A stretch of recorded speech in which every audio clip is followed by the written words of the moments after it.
Best varicose veins చికిత్సనే పొందండి. నొప్పి లేని చికిత్స కోసం సంప్రదించండి ఎబిస్ హాస్పిటల్.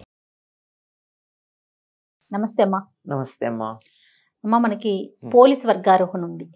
ఈ రోజు యొక్క విశిష్టత ఒక్కసారి. కార్తీక మాసంలో దీపాలు పెట్టడం యొక్క ఫలితం ఏమిటో తెలియచెప్పేది పోలీస్ వర్గానికి వెళ్ళడం. ఈ దీపం పెట్టడం అనేది ఎంతో ప్రాధాన్యం వహిస్తుందమ్మా కార్తీక మాసంలో.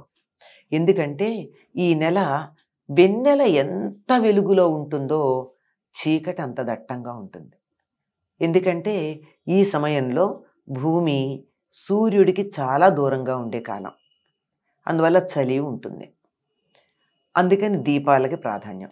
మళ్ళీ దీంట్లో ఆధ్యాత్మిక విషయం పక్కకు పెడితే లౌకిక విషయం మాట్లాడుతున్నాను నేను. ఇది దీపానికి ప్రాధాన్యం. పైగా చలిగా ఉంటుందేమో, నువ్వుల నూనెతో వెలిగించినటువంటి దీపం పెట్టినట్టయితే అది ఆరోగ్యానికి మంచిది. ఇదేదో వైద్యులు కూడా అంగీకరించారు. కొలెస్ట్రాల్ ఎక్కువ రాకుండా ఉండడానికి ఆ నువ్వుల నూనెతో దీపం వెలిగిస్తే వచ్చే పొగ పీలిస్తే తగ్గుతుంది అని. అది అందువల్ల ఈ నువ్వుల నూనె దీపం పెట్టడం, ఈ నెల పెడితే ఫలితం ఏమిటి అన్నది మనకు అనుమానం వస్తే ఆ అనుమానాన్ని తీర్చడానికి ఒక కథ చెప్పారు. ఇది పోలీస్ వర్గానికి వెళ్ళడం. మనకి ప్రతిదీ కూడా ఒక వ్రతం ఏదన్నా చేసినప్పుడు, ఒక పూజ కానీ చేసినప్పుడు దానికి ఫలితం ఏముంటుంది అని అడుగుతారు. మనకి నాకేమిటిట అని అడిగే పద్ధతి ఉంది. ఏదో ఉండాలి కదా. ప్రయోజనం అనుద్దిశ్య నమందోపి వర్తతే. ఒక ప్రయోజనాన్ని ఆశించకుండా ఒక పిచ్చివాడు కూడా ఏమీ చెయ్యడు. కనుక మనం పిచ్చివాళ్ళం కాదు కదా.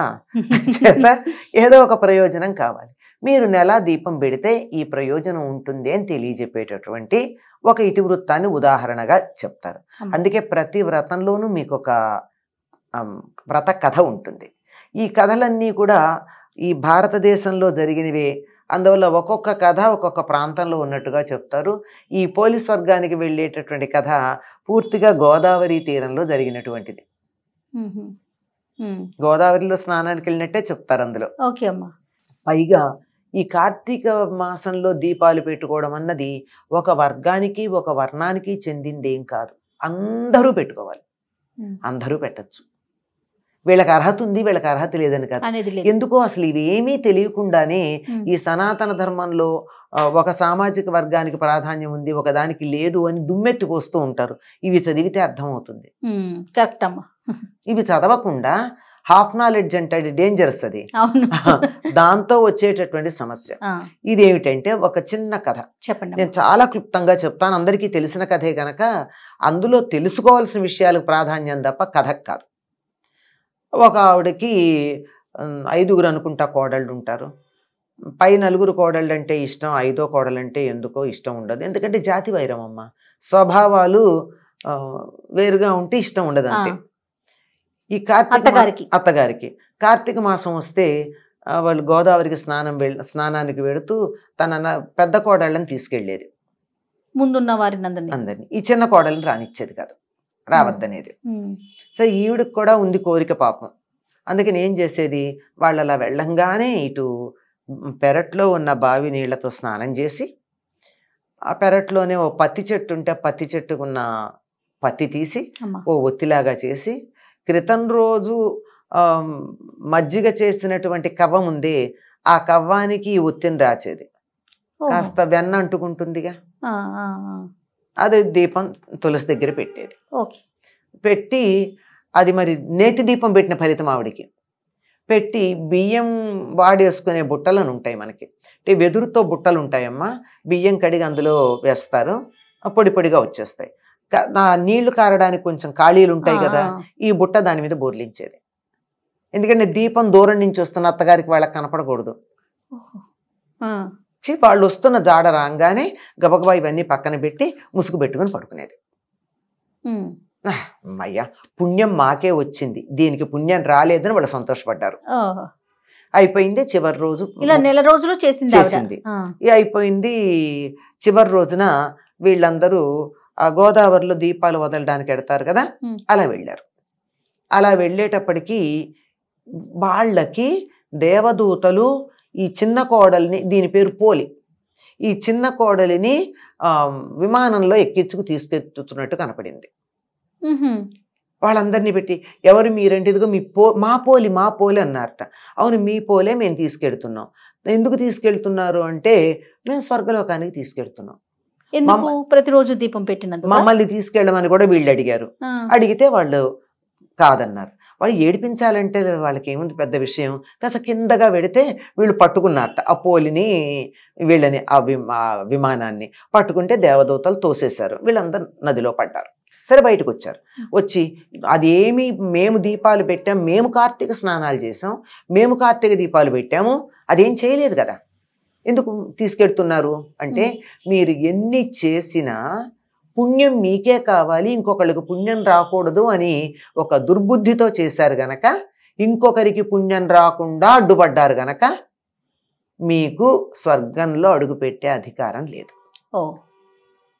మీ మాట కాదనకుండా తనకు అందుబాటులో ఉన్నటువంటి వసతులతో తన దీపం పెట్టుకుంది గనక తనకి మేము తీసుకెడుతున్నామని చెప్పారు. అంటే అర్థం ఏమిటి కథలు? పుణ్యం అన్నది నాకే కావాలి అనేటటువంటి స్వార్థం ఉండకూడదు. పుణ్యం అందరికీ కావాలి అమ్మా. ఇతరులకు కూడా దాన్ని పంచాలి. మన దగ్గర ఉన్న వస్తువే నలుగురికి పంచి వాళ్లతో కలిసి అనుభవిద్దాం అనుకుంటామే, పుణ్యం కూడా ఇతరులకు వస్తే నీకేం నష్టం లేదుగా. ఇప్పుడు ఆ అమ్మాయికి ఆ పోలికి కూడా పుణ్యం వస్తే అత్తకిను తోడుకోడలకి నష్టమేం లేదు. కానీ అసూయ ఇంకోళ్ళకి రాకూడదు. ఇలా ఉన్నటువంటి వాళ్ళు స్వర్గానికి రారు. అంటే ఇందులో మనం నేర్చుకోవాల్సింది ఏమిటి? గోదావరికి వెళ్ళి స్నానం చేసే వీలు లేకపోతే ఇంట్లో చెయ్యండి. ఇంట్లో కూడా బావి లేకపోతే బకెట్లో నీళ్లతో చెయ్యిలా 3 సార్లు తిప్పి గంగా గంగా గంగా అంటే గంగ అందులోకి వచ్చి ఉంటుందిట ఈ నెలంతా. అంచేత గంగా స్నానం అని అనుకుని స్నానం చెయ్యండి. మాకు ప్రత్యేకంగా ఒత్తులు ప్రత్యేకంగా చేసి ఇంతంత నువ్వుల నూనె పోసి నీ దీపం పెట్టే వీలు లేదు అంటే ఎంత వీలైతే అంత దీపం పెట్టండి. భక్తి ప్రధానం. ఎంత కిలోల నూనె తెచ్చి దీపాలు పెట్టి ఇంకొకళ్ళకి పుణ్యం రాకూడదని అడ్డుపడినట్టయితే మీరు టన్నుల కొద్దీ నూనె వెచ్చించి బేళ్ల కొద్దీ పత్తితో దీపాలు పెట్టినా ఎక్కడున్న వాళ్ళు అక్కడే ఉంటారు. ఇది ఇందులో ప్రధానంగా గుర్తుంచుకోవాల్సింది. ఒకటి, మనకు అందుబాటులో ఉన్న వాటితో ధర్మాన్ని ఆచరించాలి. 2, ఇతరులకు కూడా మేలు కలిగేటు చూడాలి తప్ప నాకొక్కలకే పుణ్యం రావాలి అనేటటువంటి దురాశ ఉండకూడదు. ఇది తెలుసుకున్న వాళ్ళు ఒకవేళ ఏ కారణంగా నైనా కార్తీక మాసంలో దీపం పెట్టకపోయినా నమస్కారం చేసి నాకు ఇవాళ కుదరలేదు, ఎవరెవరు పెట్టారో వాళ్ళకి నమస్కారం చేస్తున్నాను అనుకున్నా మనకి సరైన పుణ్యం లభ్యమవుతుంది. ఈ వ్రతాల్లో ఈ నోముల్లో ఉన్నటువంటి కథలు చదువుకోవడం ద్వారా మనం తెలుసుకోవాల్సిన విషయాలు చాలా ఉన్నాయమ్మా. మన ప్రవర్తనకి సంబంధించిన విషయాలు ఉన్నాయి. ఇతరులు పుణ్యం సంపాదించుకోవడానికి సహాయపడు, నువ్వు వెళ్ళలేకపోతే, నేను గుడికి వెళ్ళలేకపోతే నీకు ప్రోత్సహిస్తామా, నువ్వు వెళ్ళిరా అంతే, చాలు. అంతే. అది లేకపోవడం వల్ల వాళ్ళు ఎంత చేసినా వాళ్ళకి పుణ్యం రాలేదు అని. ఇది పోలీస్ స్వర్గానికి వెళ్ళినటువంటి కథ. ఇది కార్తీక మాసంలో అమావాస్య నాడు చిట్ట చివరి రోజు చేస్తారు. ఆ రోజు మంగళవారం శుక్రవారం అయితే అయ్యో మన ఇంటి ఆడబడుచు కదా ఎందుకు పంపిస్తాము అని చెప్పి మాట్లాడి చేస్తారు. ఓకే. ఇంకా ఆ రోజు ఏమైనా ప్రత్యేకమైన విధి విధానాలు పాటించాలమ్మా? ఏమీ లేవమ్మా. ఈ కార్తీక మాసం అంతా ఏం విధి విధానాలు ఉన్నాయి? తెల్లవారుజామున సూర్యోదయానికన్నా 1.5 గంటల ముందు స్నానం చేయడం, తులసి దగ్గర దీపం పెట్టడం, ఆహార నియమాలు పాటించటం. ఆహార నియమాలు ఉన్నాయి కదా మనకి. ఏదో సాత్విక ఆహారమే తింటాం, రజోగుణానికి సంబంధించింది తమో గుణానికి సంబంధించిన ఆహారాలు తినకుండా ఉండడం, అట్లాంటి నియమాలే ఉన్నాయి. సాయంత్రం మళ్ళీ ఎలాగో దీపం పెడతాం. ఇంకా అమావాస్య ఉంది కనుక కార్తీక మాసమే కనుక తులసి దగ్గర మళ్ళీ సూర్యాస్తమైన తర్వాత దీపం పెట్టుకుంటాం. అంతే. నమస్తే. నమస్తే అమ్మా.